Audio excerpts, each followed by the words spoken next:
What's up, guys? Today I'm going to talk to you about the Nike Footsweep wrestling shoes. I'm going to try to rattle off as much as I can and keep this video pretty short. But these are one of my favorite shoes of all time, so I could probably talk about them forever. So I got two pairs here, size 13.5. These ones are brand new in box. You can see the box here, Footsweep, white, red, navy, made in Indonesia. This pair here is a size 12, a little bit more used, but still in good shape. So these are definitely, these are collector shoes. I'm sure most of you guys know that these are pretty expensive. For this brand new in box pair, I'm asking $1,000, and then this pair over here, about half of that, around 500. And that's pretty common. If you have a brand new in box pair, these are going for at least $1,000. If these were a smaller size, probably going for a lot more. But just look at this shoe here. So obviously it's a pretty sweet shoe. You got the double Nike sign, blue suede here that wraps around the side and into the toe, white mesh that basically comprises the rest of the shoe. Got a cool lacing system there where the laces cross over and they go through those little loops all the way up, and then you got a Nike sign here at the top, which is really nice. And wrestling on the back. So some history about these. These first released in 1996 for the Olympic Games in Atlanta. These were kind of like the Sydneys in 2000 or the Beijings in 2008. What else? The London Addy Zeros in 2012, the Rios in 2016.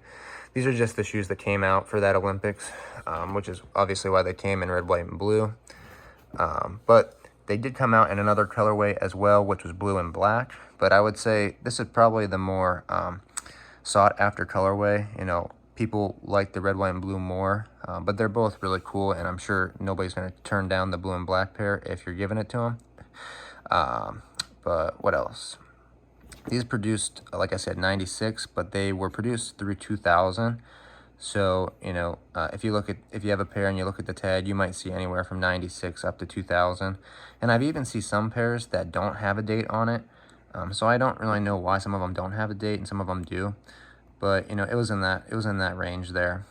And these were going for $80 at the time on East Bay or wherever you were getting your shoes. So pretty crazy that they were going for $80 and now they're going for over $1,000 if you have them brand new. So we're probably all kicking ourselves for not buying 100 pairs of them at the time. But what are you gonna do? I guess that's how it goes. So what else? One thing about these shoes to look for if you're buying a pair is to make sure they're not dry rotted here on the soles. These pairs are both really nice, so I can't show you a dry rotted pair, but dry rot's essentially when this rubber here, it dries up, which is why we call it dry rot. It dries up and it gets real slick and hard, and it doesn't have that nice traction to it that gives you the grip on the mat. But it dries up and then it becomes real slick, and rubbing your thumb over it is like, it would be like rubbing it on like a hardwood floor or something. It would just slide, and you definitely don't want that. Not only is you don't have a grip, but whenever you bend your foot in it, the rubber will probably just start cracking. And honestly, it's not uncommon, especially in foot sweeps, just because of their age. These are 25 years old now, so that's just what happens to rubber after time. These aren't meant to, live forever. So if you have a pair and, they're starting to rot, it's not the end of the world because a lot of people are swapping these. So I think swapping them is a good option. Swapping them is just taking this original sole off and swapping a new sole on. So a lot of people are putting Inflict 3 soles on, which I think looks really good with these. It goes right along with the Nike signs because the Inflicts have the Nike sign on the bottom.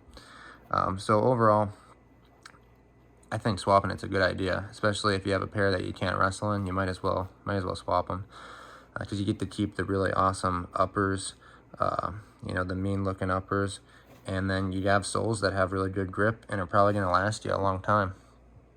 So if in a pair like this, say these were dry rotted and I swapped them, I'd still value these at about 500. That's just my opinion. Because you're basically ruining another pair of Inflicts just to get the soles off. Then you got to get them stitched on nice, that's $200 right there. 100 for the Inflicts, 100 for the swap. So you got 200 invested just in the swap, and then the uppers themselves are worth worth 300 in my opinion. So I'd say a nice pair that are swapped, no reason not 500. But that's just me. You know, anybody can sell them however much they want to sell them for. And if you don't want to buy them for 500, then don't buy them. But I think it's worth it. So, trying to think anything else to cover. Sizing, they do fit small. Like most Nikes, I'd say they fit a half size to a full size small. I normally wear 11 in A6, and I can wear these 12s just fine. So I'd size down a half a size, maybe a full size. That depends. You know, buy whatever you'd wear in like an Inflict. Really, you know, Nikes always fit small and probably always gonna fit small. So that's just how it is. Anything else? Just looking back at this, you know, this helps keep the tongue in place, so when you're wearing it, the tongue doesn't slide to the left or right, which does happen in some shoes. So I really think this is a cool system, and I think they should bring it back into a lot more shoes. I don't know why they don't. And it just looks cool to me. I think, you know, the laces going through there, just a cool look. I don't know. That's my opinion, though. I've heard people that don't like it. You know, the suede here does wear down. You can see this pair's been more used. The suede is, you know, a little bit more fuzzy, kind of like carpet compared to this pair up here. The white will get a little bit dirty. You know, this pair is still pretty nice. The white is still pretty white, but I mean, if you put them against here, I guess you can see a little bit. It's a little bit more yellowed. The Nike signs will wear down a tad, you can see. But like, you know, this pair is still pretty nice, so you can't tell a lot of the defects that you would see on a really used pair. Yeah, that's about it. Watch out for dry rot. You know, swap them if you need to. Really cool shoes. You know, if you're a collector, you got to have a pair of these in your collection, at least at some point. Just get your hands on a pair and feel them out, because they're, you know, they're the real deal. All right, well, thanks for checking it out. Talk to you guys later.